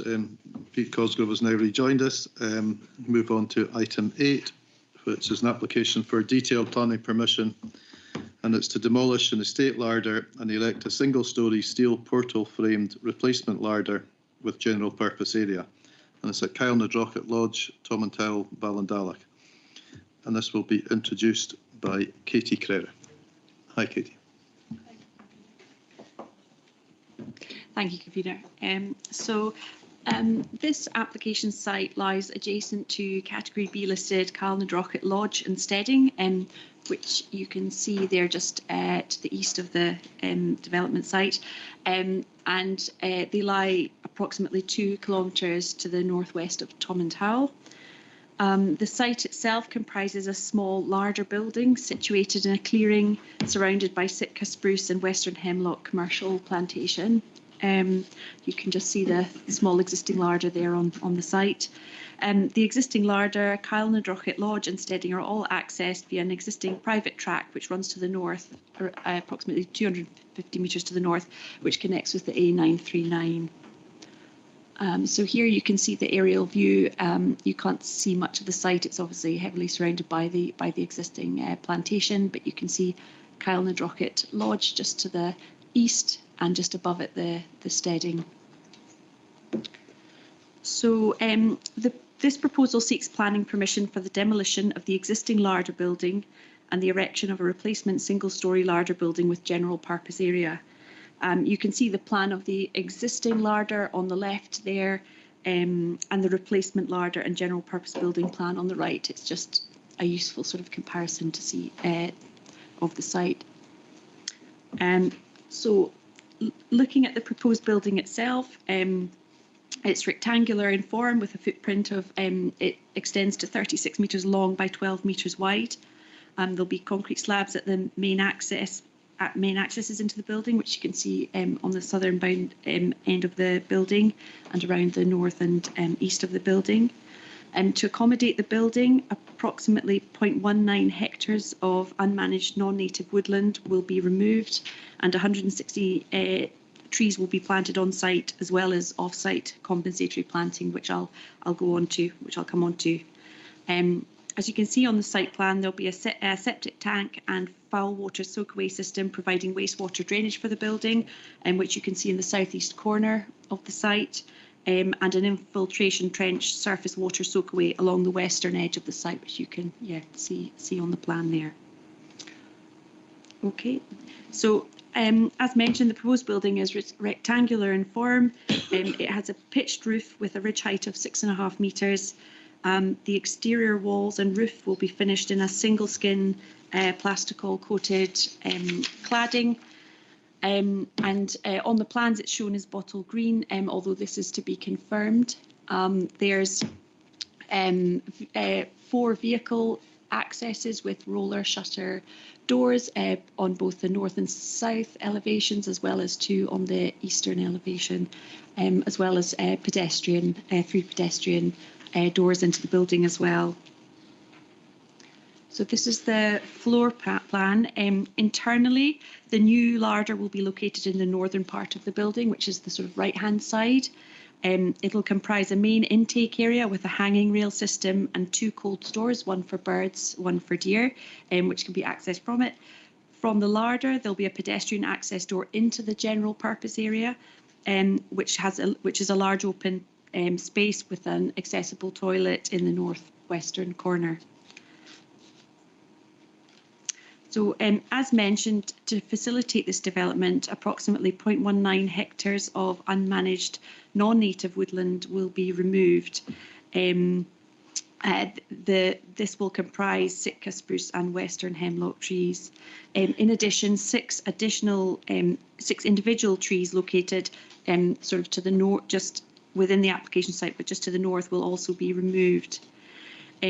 The new planting on the development site is proposed, which will comprise a mixture of native species, including Scots pine, silver birch, sisal oak and hazel, totaling 160 trees. So the sort of darker green patterned bit on the plan shows where the new planting will be located. And again, there you can see the sort of the 2 footprints of the existing and the proposed larder building there as well. Oh, okay, so in addition to the on-site planting, compensatory planting of 1,188 new trees is proposed on an alternative site on Glenlivet Estate, which is located just to this site is located just to the south east of Tomintoul. And it will comprise a mixture of silver birch, downy birch, rowan, hazel and Scots pine. And this planting will link existing native woodlands. You can see it's sort of in between two existing native woodlands, and will be fully deer fenced to ensure protection. So just looking at the site itself, so this is a view from the north. So as you're approaching the larder, so this is the existing larder, and you can see that it's the existing sort of plantation woodland immediately around it. And this is from the eastern side of the site, so we're sort of southeastern. So again, this is looking back towards the existing larder, and you can see the access into the site as well. And this is from the western corner, again looking towards the sort of north of the site. This is the plantation woodland that surrounds the the site, and of which 0.19 hectares of will be removed to accommodate the new building. And then I think this is just shows its relationship to Kyle na Drochit Lodge. It is in its own little pocket, as it were. There, and it even with the removed woodland and the new building, it will still be within that sort of woodland setting. So the proposed replacement larder, in respect of the principle, the proposed replacement larder and general purpose building will support Glenlivet's operations, which contribute to habitat management, deer control and conservation grazing across a significant area of land within the national park. The proposal is in keeping with the wider functions of the estate and is acceptable in principle, subject to the detailed consideration of design and other material considerations. However, as such, it complies with National Planning Framework 4's Policy 29 Rural Development and the Local Development Plan Policy 2 for supporting economic growth.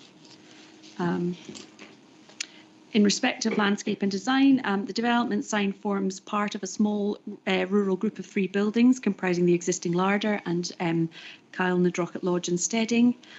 We are satisfied that whilst the building is substantially larger than the existing larder and is in close proximity to the A939, it is surrounded by dense conifer plantation which will screen the buildings from the road and is also unlikely to be visible from nearby recreational routes. However, it is recommended that a dark coloured cladding is used to integrate the building within the surrounding evergreen woodland, and which would also minimise any potential intrusion of nearby elevated views. The colour indicated on the plans is bottle green, although the final colour will be conditioned to ensure that it's acceptable. The simple shape and design of the building is characteristic of agricultural and rural estate buildings within this area.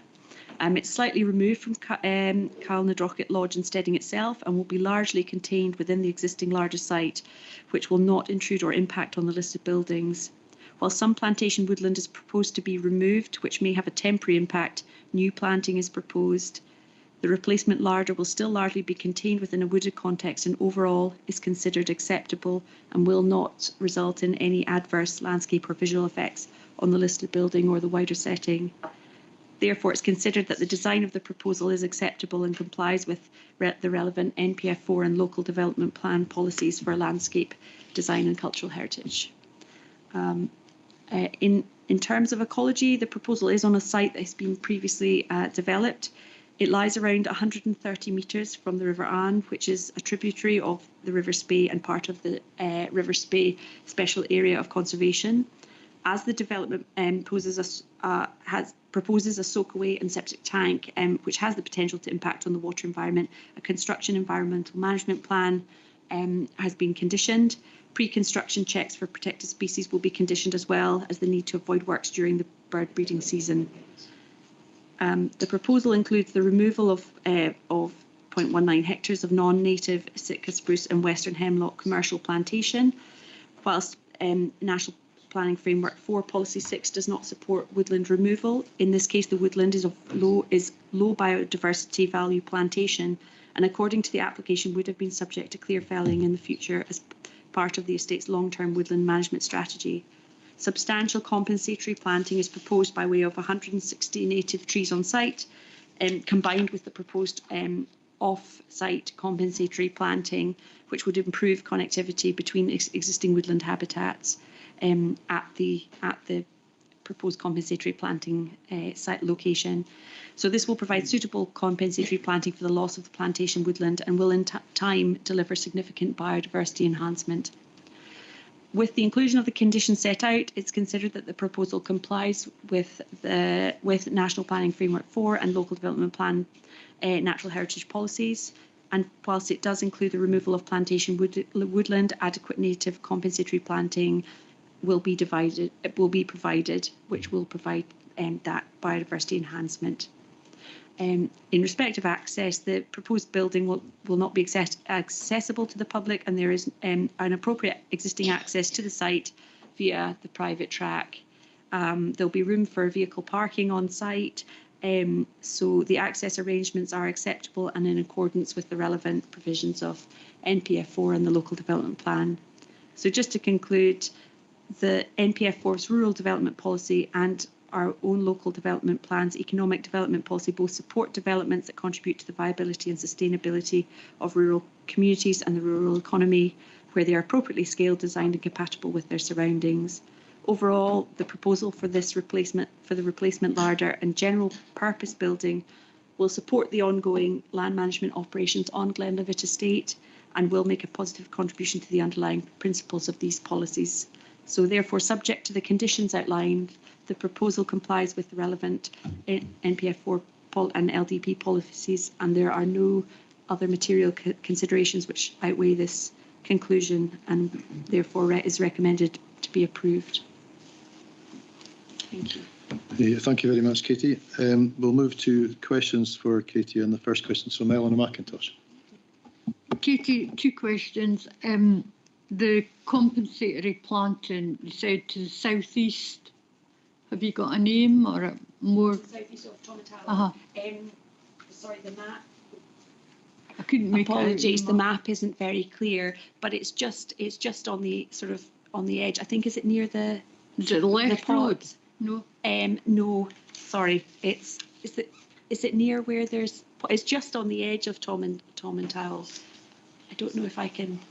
Is it where the pods are? Yes, that's what I was going to say. I think it's Up at just the top beyond of the them. village. Yeah. Because I'm only asking this because there was some issue with compensatory planting at the time the pods were built. Okay. There's quite a lot of problems with it, and I Right. just wondered if we were going to encounter the same thing. Oh, there we are. Yeah, I think you can see the pods just up to the. Is that them just up to the sort of left? It's in terms of the compensatory planting. I mean, obviously they have to provide it as part of this application. We certainly would be seeking to make sure that they do, and if it needs to be checked, then that's something that we would. Thanks, Katie. I'll just ask Gavin to come in just now. Thank you. Yeah, Eleanor, just to confirm, it's a different area of ground that's going to be planted than the ones that were to be planted as part of the Wigwam development, and yes, we'll be making sure it happens.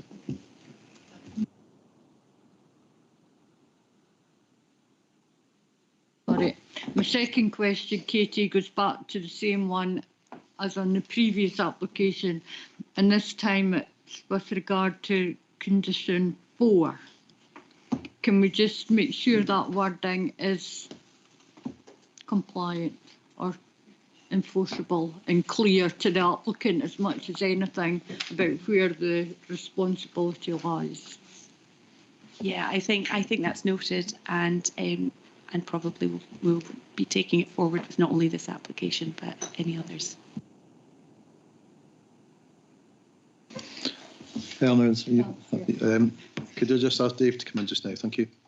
Thanks, Commissioner. Just a really, really brief point of clarification on the compensatory planting element as well, Ellen. I just noticed as we've read through the report there, we don't actually have a condition on that at the moment. Obviously, we admitted that in error, but we'll make sure that is conditioned to secure that offsite compensatory planting if members are minded to approve.